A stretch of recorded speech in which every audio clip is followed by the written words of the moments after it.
Покрај тоа што има 50 доктори и 100 сестри, има 6 лица кои се ангажирани за физикална терапија, од кои 2 работат со редовните пациенти во Кочани, а 4 работат со повредените. Еден е, мислам, испомош од клиничката болница во Штип.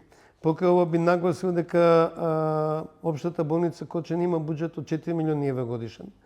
Значи не станува збор за болница која е оставена без ресурси, без и финансиски и без човечки ресурси.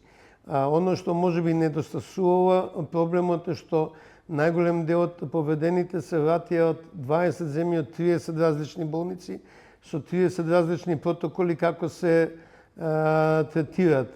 Во секоја земја се користат различни средства за пост-акутен третман и не беше возможно да сето тоа биде присутно во земјата, бидејќи дел од тие работи не се регистрирани во земјата. Мислам дека тука донациите доста помогна заради брзината на действување и скратување на процедурите. Меѓутоа, ова ќе биде долг процес и ние сме комплетно тука посветени да сега и со новата реорганизација во општата болница во Кочани, со назначувањето на Катерина Мирчовска за директорка, да болницата си ги презема овие функции. Фондот за здравствено осигурување е тука да доколку се јават дополнителни финансиски потреби, го зголеми буџетот на болницата.